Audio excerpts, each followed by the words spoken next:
Kapatid, may kailangan akong sabihin sa iyo na maaaring lubos na magpabago sa direksyon ng iyong buhay pinansyal. Alam mo ba na may isang bagay na maaaring ginagawa mo sa unang 20 minuto pagkagising mo na literal na humaharang sa lahat ng kasaganaang inihanda ng Diyos para sa iyo?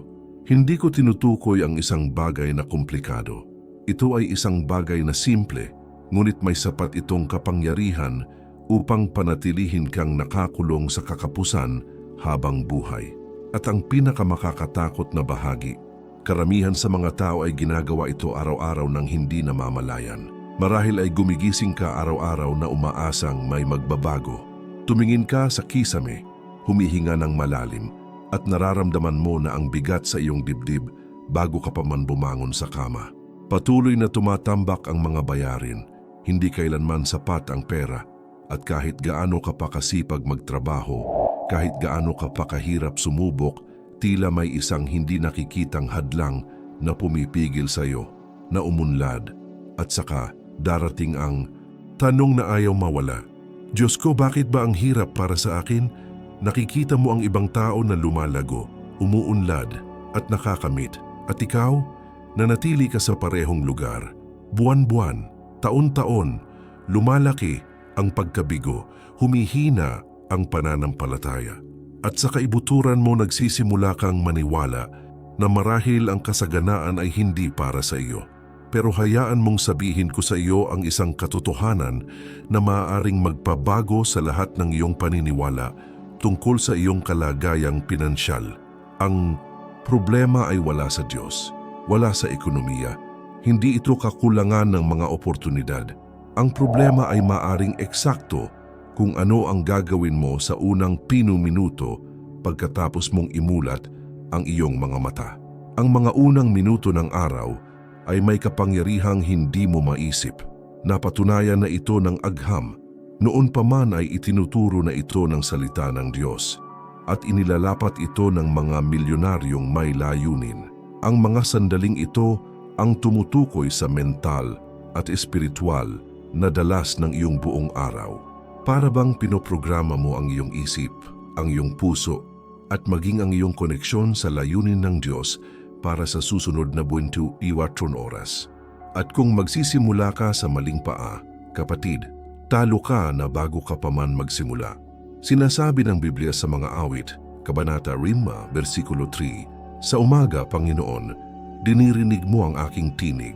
Sa umaga ay inihaharap ko ang aking dalangin sa iyo at naghihintay ng may pag-asa. Nakikita mo ba? Naunawaan ni David na ang umaga ay hindi lamang simula ng araw. Ito ang sandali upang tukuyin kung sino ang may kontrol. Ito ang sandali upang iayon ang iyong espiritu sa banal na layunin. Ngunit karamihan sa mga tao ay ginagawa ang eksaktong kabaligtaran. Nagising sila at ang unang ginawa nila ay kinuha ang kanilang mga cellphone. Nag-social media sila at pinupuno ang kanilang mga isipan ng masasamang balita, mga walang kabuluhang paghahambing at inggit na nagbabalat kayo bilang inspirasyon. Wala pang 5 minuto, balisa na sila, naiirita, may maruming isipan at mabigat na puso. At pagkatapos ay inaasahan nilang pagpapalain ng Diyos ang kanilang araw. O kaya naman ay magigising na lang silang nagrereklamo na. Naku, isa na namang mahirap na araw, hindi ko na kaya ang buhay na ito. Kailan kaya bubuti ang mga bagay-bagay? At hindi namamalayan, lumilikha na pala sila ng kakulangan. Mas marami pa silang naaakit dahil ang bibig ang nagsasalita kung ano ang laman ng puso. Ngayon, matutuklasan mo kung ano mismo ang sumisira sa iyong kasaganaan pagkagising mo. At higit sa lahat, matututunan mo kung ano ang gagawin upang baguhin iyon ng tuluyan. Dahil kapag natutunan mong simulan ang iyong araw sa tamang paraan, lahat ay magbabago. Magbabago ang iyong isipan, lalakas ang iyong pananampalataya, at magsisimulang magbukas ang mga pinto. Kaya sabihin mo sa akin ang isang bagay ngayon sa mga komento. Handa ka na bang basagin ang siklong ito? Isulat sa ibaba. Ipinag-uutos ko ang kasaganaan sa aking umaga. Gusto kong makita ang yung deklarasyon ng pananampalataya. Dahil ang video na ito ay hindi nagkataon lamang, nais ng Diyos na makipag-usap sa iyo ngayon at manatili hanggang dulo dahil makakatanggap ka ng isang mabisa at praktikal na gabay na magtuturo sa iyo kung paano gawing ritual ng kasaganaan ang iyong unang 10 minuto. Isang bagay na literal na makakapagpabago sa takbo ng iyong buhay, pinansyal magpakailanman. Ngayon, makinig kang mabuti dahil ang ibubunyag ko sa iyo ay maaaring ang nawawalang piraso sa palaisipan ng iyong kasaganaan. May 3 nakamamatay na bagay na ginagawa ng karamihan sa unang 20 minuto pagkagising at ang bawat isa sa mga ito ay parang isang utos ng kakapusan sa buong araw. Ang unang nakamamatay na bagay ay sumisid muna sa mundo bago sumisid sa Diyos. Iminulat mo ang iyong mga mata at ang unang gagawin mo ay kunin ang iyong telepono. Pumunta ka sa WhatsApp, tiningnan ang mga mensahe mula sa trabaho, pamilya, mga problemang hindi naman sa iyo. Magbubukas ka ng social media at sisimulang pakialaman ng buhay ng ibang tao. Mga balita ng trahedya, krisis, takot. At sa wala pang 5 minuto, isinuko mo na ang kontrol sa iyong isip sa mundo. Sinasabi ng Biblia sa Kawikaan, Kabanata 4, versikulo 23, higit sa lahat, ingatan mo ang iyong puso, sapagkat dito nagmumula ang lahat ng iyong ginagawa. Nakikita mo ba ang karunungan diyan? Lahat ng pumapasok sa iyong isipan sa mga unang minuto ng araw ay siyang magtatakda kung paano ka mag-iisip, makakaramdam at kikilos sa susunod na ilang oras. Kapag sinimulan mo ang iyong araw na konektado sa Diyos, sinasabi mo, Panginoon, nagtitiwala ako sa iyo. Alam kong ikaw ang may kontrol. Alam kong gagabayan mo ako. Ngunit kapag nagsimula kang kumonekta sa mundo, sinasabi mo, umaasa ako rito, kailangan kong malaman ang lahat, kailangan kong kontrolin ang lahat, at pagkatapos ay darating ang pagkabalisa, pagkatapos ay darating ang takot, pagkatapos ay darating ang pakiramdam na hindi ka kailanman magiging sapat. Ang pangalawang nakamamatay na bagay ay upang mag-utos ng mga salita ng kamatayan sa iyong araw. Nako, napakahirap ng araw na ito. Hindi ko alam kung paano ko ito kakayanin. Sawang-sawa na ako sa buhay na ito. Hindi na ito gaganda pa. Kapatid, alam mo ba kung ano ang mangyayari kapag sinabi mo ang mga bagay na ganyan? Literal na pinoprograma mo ang utak at espiritu mo para sa pagkabigo. Sabi ng Biblia sa Kawikaan, Kabanata 11, versikulo 21, ang kamatayan at buhay ay nasa kapangyarihan ng dila. Hindi neutral ang iyong mga salita. Lumilikha ang mga ito ng realidad. Nagbubukas o nagsasara ang mga ito ng mga pinto. Kapag nagising ka at ang unang lumalabas sa iyong bibig ay ang pagrereklamo, mas marami ka pang naakit na ganoon. Inihahanay mo ang iyong mental at espiritual na dalas sa kakulangan. At ang pangatlong nakamamatay na bagay ay paggising ng walang layunin at walang pasasalamat. Dinidilat mo ang iyong mga mata at hindi man lang nagpapasalamat na nabuhay ka. Hindi ka man lang tumitigil para isipin na mayroon ka pang isang araw, isa pang pagkakataon para magsimulang muli. Kusang bumangon ka sa kama na parabang ang buhay ay isang mabigat na obligasyon lamang. Ngunit sinasabi sa mga panaghoy, Kabanata 3, mga talata 22 at 23, ang mga awa ng Panginoon ang dahilan kung bakit hindi tayo nalipol, sapagkat ang kanyang mga awa ay hindi nagtatapos. Ang mga ito ay bago tuwing umaga. Ang bawat umaga ay isang bagong awa mula sa Diyos. Siya ang nagsasabi, mayroon pa rin akong mga plano para sa iyo. Sorpresahin pa rin kita. Magtiwala ka sa akin. Kaya ngayon kailangan mong maunawaan na kung tunay mong gustong umunlad, kailangan mong baguhin ng lubusan ang paraan ng iyong paggising. Dahil ang kasaganaan ay hindi swerte. Hindi ito pagkakataon, ito ay bunga ng mga pang-araw-araw na desisyon. At lahat ng ito ay nagsisimula sa umaga. Pero huwag mo munang iwanan ng video. dahil sa susunod na mga minuto, ituturo ko sa iyo kung paano eksaktong baguhin ang unang 20 minuto. Matututunan mo ang isang praktikal at makabibliang ritual na mag-aayon sa iyong isip, espiritu at mga kilos sa kasaganaan ng Diyos. Hindi ito teorya, ito ay isang bagay na gagana sa iyong totoong buhay. Pero bago ko ipakita sa inyo ang praktikal na hakbang-hakbang na proseso, hayaan ninyong ikwento ko muna ang kwento ng isang taong nakatuklas sa sikretong ito sa pinakamasakit na paraan. Ang pangalan niya ay Ana Reyes, taga Maynila. Siya ay 42 taong gulang at nagtrabaho bilang isang manager sa isang kumpanya ng logistic. Malaki ang kanyang kinikita. May bahay siya, may pamilya siya. Ngunit sa loob-loob niya, si Ana ay lubos na naliligaw. Nagigising siya araw-araw ng 5:00 ng umaga at ang unang ginawa niya, kinuha niya ang kanyang cellphone, nag-check ng mga email sa trabaho, nagbasa ng balita, nakita ang mga nagawa ng mga dating kaklase sa social media. At bago pa man siya bumangon sa kama, pakiramdam niya ay kulang na kulang siya. Huli, sa schedule at bigo. Pagkatapos ay dumating ang reklamo. Diyos ko, isa na namang mahirap na araw. Hindi ko alam kung paano ko haharapin. At babangon siya, nadala ang di nakikitang bigat na tanging ang mga taong nabubuhay nang ganito lamang ang nakakaalam. Si Ana ay isang Kristiyano. Nagsisimba siya. Nagbabayad siya ng ikapu. Ngunit ang kanyang pananampalataya ay lalong humihina. Dahil kahit gaano pa siya magdasal sa gabi, humihingi ng pagbabago sa Diyos, walang nangyari. Naipon ang kanyang mga utang. Lumalamig ang kanyang relasyon sa kanyang asawa. At pakiramdam niya ay nabubuhay siya ng automatiko. Hanggang isang araw, napunta siya sa pinakamababang punto. Natanggap niya ang balita na matatanggal siya sa trabaho. Nagbabawas ng gastos ang kumpanya. At kahit isa siyang dedikadong empleyado, kasama siya sa listahan. Nataranta si Ana. Paano niya babayaran ang mga bayarin? Paano niya susuportahan ang kanyang pamilya? Nang gabing iyon, hindi siya makatulog. Umiyak siya hanggang sa maubos ang kanyang mga luha. At sa unang pagkakataon sa loob ng maraming taon, tunay siyang dumaing sa Diyos. Panginoon, hindi ko na kaya. Kailangan kita. Ipakita mo sa akin kung ano ang mali kong ginagawa.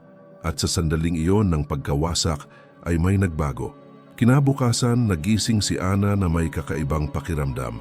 Hindi niya kinuha ang kanyang telepono. Nanatili siya roon, tahimik, nakapikit, at nagsimula siyang magpasalamat. Panginoon, salamat sa isa na namang araw. Salamat dahil mas dakila ka kaysa sa anumang krisis. Salamat dahil alam kong may plano ka. Tila kakaiba iyon noong una, tutal, nawalan na naman siya ng trabaho. Ngunit habang mas nagpapasalamat siya, mas lalong lumalalim ang kanyang kapayapaan. At pagkatapos ay nagsimula siyang magsalita ng mga salita ng pananampalataya. Ako ay masagana, nagtitiwala ako sa Diyos. Magbubukas siya ng mga pinto na walang sino man ang makakapagsara. Sinimulan itong gawin ni Ana araw-araw. Paggising at pag-aalay ng unang 10 minuto sa Diyos, pasasalamat, pananampalataya, salita, layunin. At sa loob ng wala pang 3 linggo may nangyaring hindi kapani-paniwala. Tinawagan siya ng isang dating katrabaho. Sinabi nitong magsisimula siya ng isang kumpanya at gusto niyang maging kasosyo si Ana. Mas maganda ang alok kaysa sa dati niyang trabaho. At sa unang pagkakataon sa loob ng maraming taon, naramdaman ni Ana na nasa tamang lugar siya. Sa kasalukuyan, si Ana ay mayroong maunlad na negosyo. Ngunit higit pa riyan, mayroon siyang kapayapaan. Naunawaan niya na ang kasaganaan ay nagsisimula sa umaga, na ang lahat ay nagbabago kapag isinuko mo ang mga unang minuto ng araw sa Diyos. At alam mo ba ang sinasabi ni Ana ngayon? Nawalan ako ng trabaho, pero naibalik ko ang buhay ko. Kaya sagutin ninyo ako sa mga komento. Handa ka bang baguhin ang iyong mga umaga upang mabago ang iyong buhay? Isulat, isinasabuhay ko ang aking mga umaga sa Diyos dahil ang pahayag na ito ang magiging simula ng iyong pagbabago. Ngayon ay Matututunan mo ng eksakto kung paano gawing ritual ng kasaganaan ang iyong unang 30 minuto. At hindi ito komplikado, simple lang ito. Ngunit mayroon itong kapangyarihan. Unang pagsasanay, magsimula sa tahimik na pasasalamat. Bago imulat ang iyong mga mata, bago bumangon sa kama, hihinto ka muna. Huminga ka ng malalim at magpasalamat. Panginoon, salamat sa isa na namang araw. Salamat sa pagpapanibago ng iyong mga awa tuwing umaga. Binabago ng pasasalamat ang iyong isipan. Napatunayan na ng agham na ang mga taong mapagpasalamat ay mas malusog, mas masaya at mas matagumpay. Ngunit itinuro ito ng Biblia, libu-libong taon na ang nakalilipas. Sinasabi sa Filipos, Kabanata 4, talata 6, magpasalamat kayo sa lahat ng pagkakataon. Kapag sinisimulan mo ang iyong araw ng may pasasalamat, sinasabi mo sa Diyos, nagtitiwala ako sa iyo. Alam kong ipagkakaloob mo ang lahat ng kailangan ko. Pangalawang pagsasanay, ipahayag ang mga salita ng buhay tungkol sa iyong araw. Pagkatapos, magpasalamat, magsasalita ka, pero hindi basta-basta. Ipahahayag mo ang mga katotohanan sa Biblia tungkol sa iyong buhay. Ako ay masagana dahil ang Diyos ang aking tagapagtustos. Mapalad ang araw na ito dahil nauuna sa akin ang Diyos. Mayroon akong karunungan dahil ginagabayan ako ng Espiritu ng Diyos. Hindi ito mumurahing pangarap lamang. Ito ay aktibong pananampalataya. Ito ay ang pag-ayon mo sa iyong mga salita sa salita ng Diyos. At kapag ginawa mo iyon, may isang makapangyarihang mangyayari sa espiritual na larangan. Ikatlong gawain, kumonekta sa Diyos bago kumonekta sa mundo. Huwag mong hawakan ang iyong cellphone. Huwag mong buksan ang iyong email. Huwag mong buksan ang TV. Kunin ang Biblia. Magbasa ng isang talata. Magdasal ng simple. Maari itong umabot ng 2 minuto. Ngunit ang 2 minutong iyon ang makakagawa ng malaking pagbabago. Sinasabi sa Mateo Kabanata 3, versikulo 33, hanapin muna ninyo ang kaharian ng Diyos at ang kaniyang katuwiran, at ang lahat ng mga bagay na ito ay idaragdag sa inyo. Kapag hinanap mo muna ang Diyos, ang lahat ng iba pa ay magiging maayos. Dumarating ang mga ideya, lumilitaw ang mga pagkakataon, nananatili ang kapayapaan. Pang-apat na pagsasanay, magtakda ng layunin para sa araw na ito. Bago bumangon sa kama, tanungin mo ang iyong sarili, Panginoon, ano ang gusto niyong gawin ko ngayon? Paano ako magiging isang pagpapala? Paano ako lalago? Sinasabi sa Kawikaan, Kabanata 16, versikulo 3, ipagkatiwala mo sa Panginoon ang lahat ng iyong gagawin at ang iyong mga plano ay magtatagumpay. Kapag may layunin ka, hindi ka mabubuhay ng automatiko. Mabubuhay ka ng may intensyon at iyon ang magpapabago sa lahat. Ang ritual na ito ay maaring mukhang simple. Ngunit nasa kasimplehan, nakasalalay ang kapangyarihan. Hindi ginagawang komplikado ng Diyos ang mga bagay-bagay. Hindi niya hinihingi ang mga masalimuot na seremonya. Gusto niya ang iyong puso. Gusto niya ang iyong atensyon. Gusto niyang mauna. At kapag ibinigay mo sa Kanya ang mga unang ilang minuto ng araw, binabago niya ang buong araw. Ngayon, kung ang mensaheng ito ay tumatak sa iyo, mag-iwan ng like at mag-subscribe sa channel sa pamamagitan ng pag-activate ng notification bell. Dahil dito ay patuloy kang makakatanggap ng nilalaman na makakatulong sa iyong umunlad ng may layunin, pananampalataya at karunungan. Ito ay isang espasyo kung saan nagtatagpo ang salita ng Diyos at ang totoong buhay, at marami pang darating. Dahil ngayon, ipapakita ko sa iyo kung ano ang nangyayari sa espiritual na mundo kapag binago mo ang iyong gawain sa umaga. Magugulat ka rito. Kapag binago mo ang paraan ng iyong paggising, hindi mo lang binabago ang isang nakasanayan. Binabago mo ang iyong espiritual na dalas. Binabanggit ng Biblia ang mga panahon at mga kapanahunan. Binabanggit nito ang paghahasik at pag-aani. At binabanggit nito ang kahalagahan ng pagsisimula ng maayos. Dahil ang simula ang nagtatakda ng wakas. Isipin mo, kung magtatanim ka ng mga Binhi ng pagrereklamo, pagkabalisa at pagkagambala pagkagising mo. Ano sa palagay mo ang aanihin mo sa maghapon? Ganito rin ang mangyayari. Ngunit kung magtatanim ka ng mga binhi ng pasasalamat, pananampalataya at layunin, aani ka ng kapayapaan, kalinawan at mga pagkakataon. Sinasabi sa Jeremias Kabanata 29, versikulo 11. Sapagkat nalalaman ko ang mga plano ko para sa inyo, sabi ng Panginoon. Mga plano para sa ikabubuti ninyo at hindi para sa ikasasama ninyo. Mga plano para bigyan kayo ng pag-asa at kinabukasan. May mga plano ang Diyos para sa iyo para sa kasaganaan. Ngunit kailangan mong iayon ang iyong mga plano sa Kanya at magsisimula iyan sa umaga. Ngunit hayaan ninyong itanong ko sa inyo ang isang mahalagang bagay. Handa ka na ba talagang baguhin ang iyong pinansyal at espiritual na buhay? Dahil ang kaalaman na walang aksyon ay hindi magbubunga ng mga resulta. Dahil diyan, naghanda ako ng mga eksklusibong material na makakatulong sa iyo na maisagawa ang lahat ng ito. Ito ay tinatawag na baguhin ang iyong pag-iisip at paramihin ang iyong pananalapi ng mabilis. Ipapakita sa iyo ng gabay na ito kung paano malampasan ang mga hadlang sa pag-iisip na pumipigil sa iyo na umunlad. Paano iayon ang iyong isipan sa makapangyarihang mga prinsipyo ng Biblia tungkol sa kasaganaan. Paano ilapat ang mga simpleng estratehiya na magbubunga ng tunay at pangmatagalang resulta.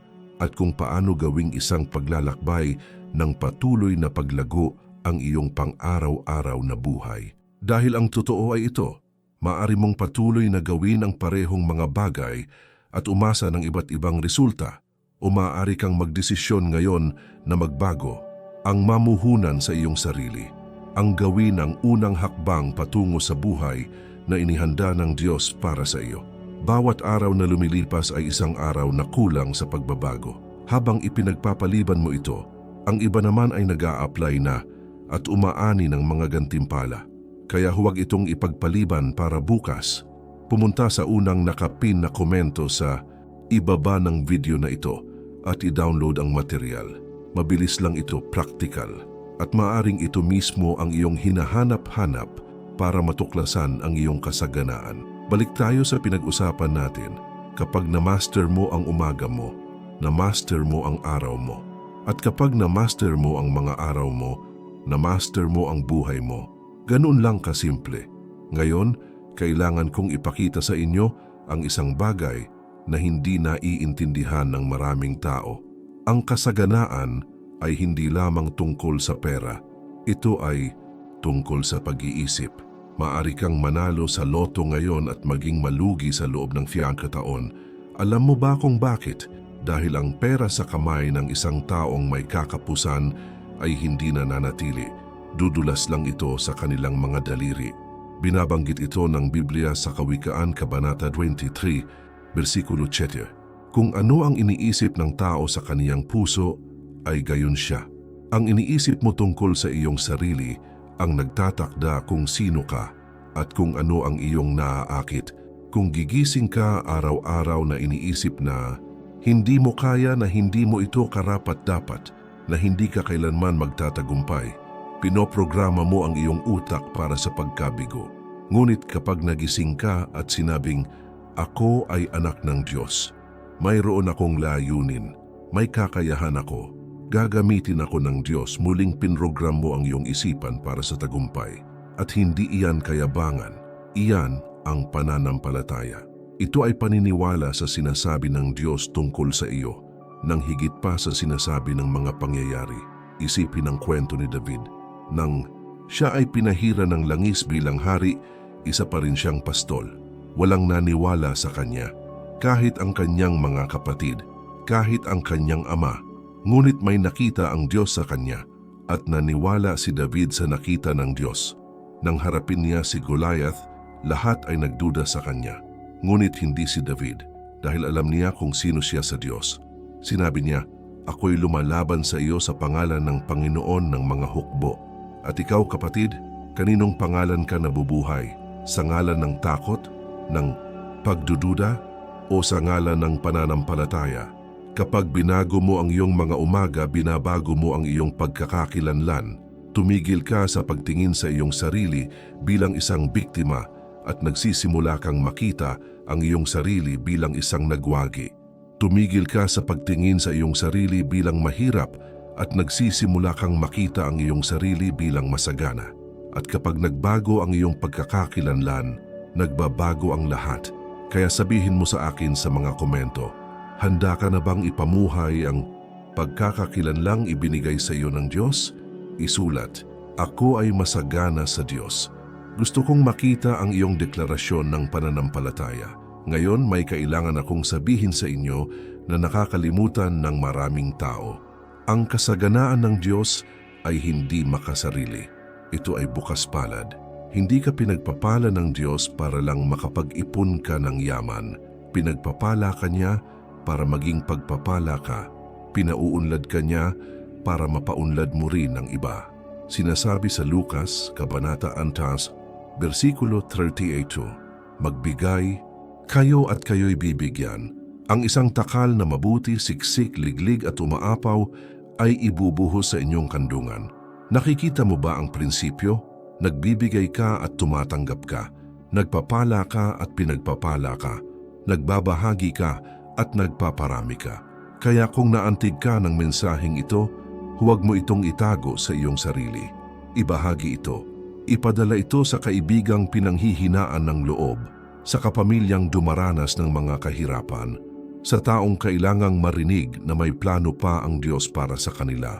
Dahil kapag ibinahagi mo ang katotohanan, nagtatanim ka ng mga binhi ng pagbabago sa buhay ng isang tao at pinararangalan iyon ng Diyos. At marami pang iba. Kapag itinuturo mo ang iyong natutunan, pinatitibay mo ang kaalaman, ikinukonsinti mo ito, itinatalaga mo ang iyong sarili. Kaya ang pagbabahagi ay hindi lamang tungkol sa pagtulong sa iba. Ito ay tungkol din sa pagpapalakas ng iyong sariling pananampalataya. Ngayon, bukod sa pagbabago ng iyong gawain sa umaga, kailangan mo ring maunawaan na ang kasaganaan ay isang proseso. Hindi ito nangyayari sa isang iglap, ngunit nangyayari ito kapag ikaw ay tapat sa paggawa ng maliliit na hakbang. Sinabi ni Jesus sa Mateo, Kabanata 25, versikulo 21, magaling, mabuti at tapat na alipin, naging tapat ka sa kakaunting bagay. Pamamahalain kita sa maraming bagay. Sinusubukan ka ng Diyos sa maliliit na bagay upang maipagkatiwala niya sa iyo ang marami. Kaya huwag mong hamakin ang maliliit na simula. Kung ngayon ay pumuminuto lang ang kaya mong ilaan sa Diyos pagkagising mo, gawin mo ang 5 minutong iyon ng may kahusayan at unti-unti dagdagan ito. Ang mahalaga ay hindi ang pagiging perpekto. Ito ay ang pagiging pare-pareho. Ikaw ang nagsasabi sa Diyos, Panginoon, pinipili kong hanapin ka muna, araw-araw. At kapag ginawa mo iyan, may mangyayaring makapangyarihang bagay. Lumalago ang iyong pananampalataya, lumalawak ang iyong pananaw, at nagsisimulang magbukas ang mga pinto. At ngayon kailangan kong sabihin sa iyo ang tungkol sa huling piraso ng palaisipan, disiplina. Maraming tao ang naghahangad ng kasaganaan, ngunit ayaw nilang bayaran ng halaga. Gusto nilang umani, ngunit ayaw nilang maghasik. Gusto nila ng pagbabago, ngunit ayaw nilang magbago. Ang totoo, ang pagbabago ay nangangailangan ng desisyon. At ang isang desisyon ay nangangailangan ng aksyon. Walang saysay na panoorin ang video na ito, sumang-ayon sa lahat, at pagkatapos ay gigising bukas na ginagawa ang parehong mga bagay. Sinasabi sa Kawikaan, Kabanata 6, mga bersikulo 6 hanggang 8, pumunta ka sa langgam, ikaw na tamad, pagmasdan mo ang kaniyang mga lakad at maging matalino ka. Wala itong pinuno, walang tagapangasiwa o pinuno, ngunit nag-iimbak ito ng pagkain sa tag-araw at nag-iipon ng pagkain sa anihan. Hindi naghihintay ang langgam na sabihin sa kanya kung ano ang gagawin. Ginagawa nito ito dahil alam nitong kailangan nito. Inihahanda nito ang sarili. Kumikilos ito. At ikaw, ano pa ang hinihintay mo? Hinihintay mo ba na gawin ng Diyos ang lahat habang ikaw ay nakatayo lamang? Ginawa na ng Diyos ang kanyang bahagi. Binigyan kanya ng buhay, binigyan kanya ng mga talento, binigyan kanya ng mga pagkakataon. Ngayon, kailangan mong gawin ang iyong bahagi. At ang paggawa ng iyong bahagi ay nagsisimula sa umaga. Nagsisimula ito sa iyong pagkontrol sa mga unang minuto ng araw. Nagsisimula ito sa pagpili mo ng pasasalamat sa halip na magreklamo, pananampalataya sa halip na takot, layunin sa halip na automatikong pag-iisipan. At isa lang mahalagang paalala, ang material na nabanggit ko kanina, baguhin ang iyong pag-iisip at mabilis na paramihin ang iyong pananalapi. Mabibili pa rin ito. Kung hindi mo pa ito nada-download, huwag palampasin. Bibigyan ka nito ng mga praktikal na kagamitan para mailapat ang lahat ng ito sa iyong totoong buhay. Ang link ay nasa unang nakapin na komento sa ibaba ng video na ito. At tandaan, ang kaalamang walang aplikasyon ay hindi magbubunga ng pagbabago. Alam mo na ang gagawin. Ngayon na ang oras para gawin ito. Kapag gumising ka ng may layunin, nabubuhay ka ng may layunin. Kapag gumising ka ng may pananampalataya, nabubuhay ka ng may pananampalataya. At kapag gumising ka ng may kasaganaan, umaakit ka ng kasaganaan. Hindi ito mahika. Ito ay prinsipyo. Ito ay paghahasik. Ito ay batas ng Diyos na gumagana sa iyong buhay. Ngayon, kailangan kong ihayag sa iyo ang isang bagay na iilang pastor lamang ang nagsasalita, ngunit talagang totoo. Mayroong isang dinakikitang labanan na nangyayari sa mga unang minuto ng iyong araw. Alam ng kaaway na kung makukuha niya ang atensyon mo, pagkagising mo pa lang, ninakaw na niya ang buong araw. Kaya naman masidhi siyang gumagawa para ilihis ang atensyon mo, para dungisan ang isip mo, para magising kang talunan na. Sinasabi sa mga taga-Efeso, Kabanata 6, versikulo 12, sapagkat ang ating pakikibaka ay hindi laban sa laman at dugo, kundi laban sa mga pamunuan, laban sa mga kapangyarihan, laban sa mga pinuno ng kadiliman ng panahong tayo. Totoo ang digmaang ito at nangyayari ito pangunahin sa iyong isipan dahil kung sino ang kumokontrol sa iyong mga iniisip ay kumokontrol sa iyong mga desisyon at kung sino ang kumokontrol sa iyong mga desisyon ay kumokontrol sa iyong kapalaran. Isipin mo, bakit sa tingin mo kapag nagising ka, ang unang pumapasok sa isip mo ay mga pag-aalala, takot at pagkabalisa? Nakatulog ka ng mahimbing pero nagising kang balisa. Ano ang nangyari? Ito ay isang espiritual na pag-atake. Ito ang kaaway na sinusubukang iprograma ang iyong araw para sa pagkabigo bago ka pa man magsimula. Ngunit narito ang mabuting balita, mayroon kang autoridad na lumaban. Sinasabi sa Santiago, Kabanata 4, versikulo 7, labanan ninyo ang dyablo at tatakas siya sa inyo. Kapag nagising ka at ang unang bagay na gagawin mo ay kumonekta sa Diyos, isinasara mo ang pinto sa kaaway. Sinasabi mo, ang araw na ito ay sa Panginoon, ang aking isipan ay sa Diyos, ang aking emosyon ay natatakpan ng dugo ni Jesus. At alam mo ba kung ano ang mangyayari? Nawawalan ng kapangyarihan ang kaaway dahil mayroon lamang siyang kapangyarihan kung saan may puwang. At kapag pinoprotektahan mo ang iyong umaga ng panalangin, pasasalamat at ng salita, isinasara mo ang mga puwang na iyon. Isa pang karaniwang pag-atake ay ang pakiramdam ng panghihina ng loob pagkagising. Kapag iminulat mo ang iyong mga mata, nararamdaman mo na ang bigat na iyon. Bakit ka babangon? Bakit mo susubukan? Wala ring magbabago. Hindi ikaw ang nagsasalita. Ito ang diwa ng panghihina ng loob na sinusubukang paralisahin ka. Dahil alam ng kaaway na kung susuko ka, bago ka pa man magsimula, panalo na siya. Ngunit sinasabi sa Isayas, Kabanata 40, versikulo 31, ngunit silang umaasa sa Panginoon ay magpapanibagong lakas. Sila'y lilipad na may mga pakpak na parang mga agila. Sila'y tatakbo at hindi mapapagod. Sila'y lalakad at hindi manghihina. Kapag naghintay ka sa Panginoon sa umaga, binabago niya ang iyong lakas. Binibigyan ka niya ng pampalakas ng loob. Binibigyan ka niya ng lakas ng loob. At babangon ka na handa ng magtagumpay. Nariyan din ang pag-atake ng paghahambing. Gigising ka, kukunin ang iyong telepono at makikita ang lahat ng tao na namumuhay ng perpekto sa social media. At pagkatapos ay darating ang boses na yon. Bakit hindi ka ganyan? Bakit ang hirap ng buhay mo? Isa yang patibong dahil walang nagpo-post ng paghihirap. Lahat ay nagpo-post lang ng tagumpay.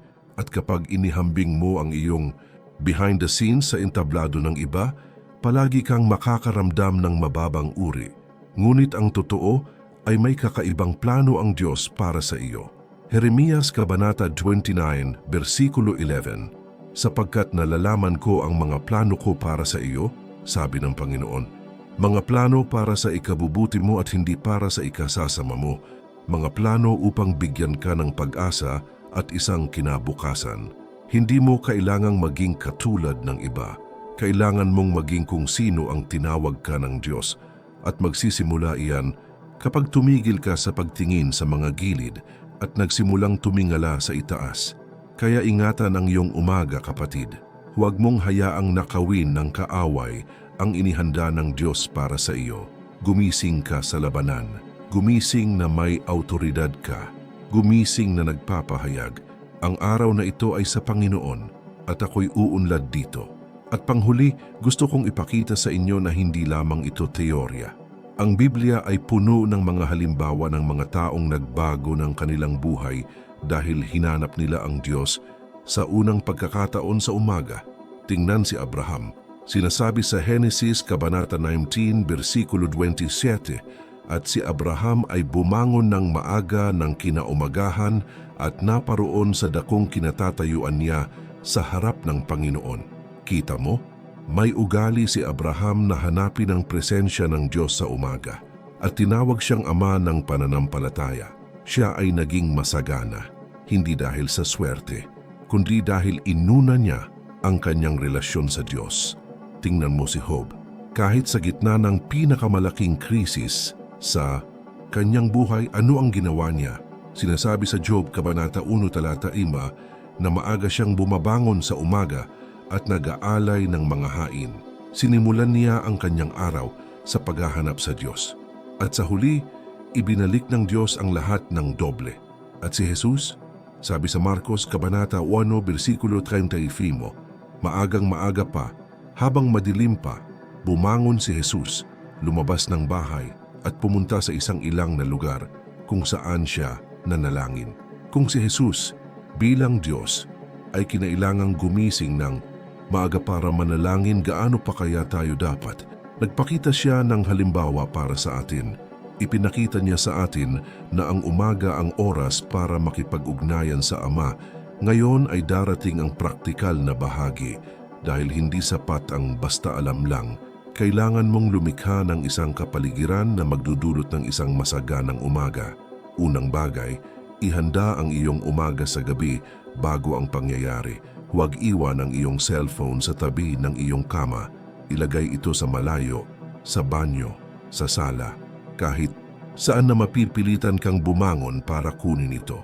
Dahil kung nandoon lang ito, tiyak na hahawakan mo ito. Automatiko ito. Pangalawang bagay, maglagay ng pisikal na Biblia malapit sa iyong kama. Hindi lang sa iyong telepono. Dahil sa iyong telepono, lahat ay nagsasama-sama. Mga mensahe, mga abiso, mga pang-abala. Ngunit kapag binuksan mo ang isang pisikal na Biblia, ikaw at ang Diyos lang ang nasa loob. Pangatlong bagay, lumikha ng isang sulok para sa panalangin. Maaari itong maging simple. Isang upuan, isang alpombra, isang lugar kung saan ka uupo at magsasabing, ito ang aking lugar ng pakikipagtagpo sa Diyos. Lumilikha ito ng isang mental na gawi. Nauunawaan ng iyong utak. Kapag nakaupo ako rito, nagdarasal ako. Kapag nagising ako, pumupunta ako sa lugar na ito. At unti-unti, nagiging automatiko ito. Pang-apat na bagay, gumawa ng tala-arawan ng pasasalamat. Isang kwaderno kung saan mo isinusulat, araw-araw, ang kahit 3 bagay na iyong ipinagpapasalamat. Binabago nito ang iyong isipan upang makita ang mga pagpapala sa halip na ang mga problema. At pang-5 bagay, maging matiyaga sa iyong sarili. Kung mabigo ka balang araw, huwag kang sumuko. Bumangon at magsimulang muli dahil ang pagbabago ay isang proseso. Walang nagbabago sa isang iglap. Sinasabi sa Kawikaan, Kabanata 34, versikulo 16, sapagkat kahit na ang matuwid ay mabuwal ng 7 beses, sila'y muling babangon. Ang matuwid na tao ay hindi yung hindi kailanman nadadapa, kundi yung taong laging bumabangon. Kaya kung bukas ay magising ka at makalimutan mong manalangin, huwag mong husgahan ang iyong sarili. Patawarin mo ang iyong sarili. At sa susunod na araw, subukan mong muli. Dahil hindi perpekto ang hinahanap ng Diyos. Naghahanap siya ng pusong kusang loob. Naghahanap siya ng isang taong magsasabing, Panginoon, nais ko pong hanapin ka. Kahit na mayroon akong mga kapintasan, kahit na mayroon akong mga kahinaan, nais ko pong hanapin ka. At kapag nakikita ng Diyos ang pusong iyon, kikilos siya. Binabago niya ito. Pinauunlad niya ito. Kaya ang tanong ay nananatili, handa ka bang baguhin ang iyong gawain sa umaga upang mabago ang iyong buhay? Dahil ang lahat ay nasa iyong mga kamay na ngayon. Mayroon kang kaalaman, mayroon kang mga kagamitan, mayroon kang autoridad. Ngayon ay kailangan mo ang desisyon at naniniwala akong gagawa ka ng tamang desisyon dahil may layunin ang pagdadala sa iyo ng Diyos dito. Kapatid, narating na natin ang dulo ng bidyong ito, ngunit hindi pa. Ito ang katapusan ng iyong paglalakbay. Natutunan mo ngayon na ang unang 7 minuto pagkatapos mong magising ay maaaring sumira o bumuo ng iyong kasaganaan. Natuklasan mo na ang paglulubog ng iyong sarili sa mundo bago ilubog ang iyong sarili sa Diyos, pagbigkas ng mga salita ng kamatayan at paggising ng walang layunin ang 3 nakamamatay na bagay na nagkukulong sa iyo sa kakulangan. Ngunit mas mahalaga, natutunan mo ang daan. Natutunan mo na ang kasaganaan ay nagsisimula sa pasasalamat sa mga salita ng buhay, sa koneksyon sa Diyos at sa layunin. At ngayon ang pagpipilian ay sa iyo. Maaari mong isara ang bidyong ito at ipagpatuloy ang parehong mga bagay. O maaari kang magdesisyon ngayon na ang bukas ay magiging iba. Nagigising ka at iaalay ang mga unang minuto ng araw sa Diyos na ipoprograma mo muli ang iyong isipan na mamumuhay ka ng may layunin. Sinasabi ng Biblia sa Josue, Kabanata 21, versikulo 15, Piliin ninyo sa araw na ito kung sino ang inyong paglilingkuran. Ngayon ang araw ng pagpili at naniniwala akong narito ka dahil tinatawag ka ng Diyos sa isang bagong buhay. Isang buhay na puno ng kasaganaan, kapayapaan at layunin. Kaya bago ka umalis, gusto kong gawin mo ang 3 bagay. Una, mag-iwan ng komento rito na nagsasabing, Isinasabuhay ko ang aking umaga sa Diyos. Ang pahayag na ito ang magiging simula ng iyong pagbabago. Pangalawa, i-like ang video na ito at mag-subscribe sa channel sa pamamagitan ng pag-on ng mga notification. Dahil dito ay patuloy kang makakatanggap ng mga nilalamang magpapalakas ng iyong pananampalataya at tutulong sa iyong umunlad ng may layunin. At pangatlo, huwag mong ihinto ang paglulubog na ito sa kaalaman ngayon. May lalabas na video sa iyong screen na pupuno sa lahat ng iyong natutunan dito.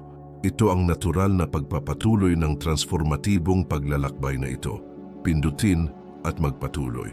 Dahil ang kasaganaan ay isang proseso, hindi isang nakahiwalay na pangyayari. Pagpalain ka ng Diyos, kapatid. At tandaan, ang iyong umaga ang magtatakda ng iyong araw. Ang iyong araw ang magtatakda ng iyong linggo. At ang iyong linggo ang magtatakda ng iyong buhay. Hanggang sa susunod na video. At naway patuloy kayong baguhin ng Diyos mula sa kaluwalhatian tungo sa kaluwalhatian.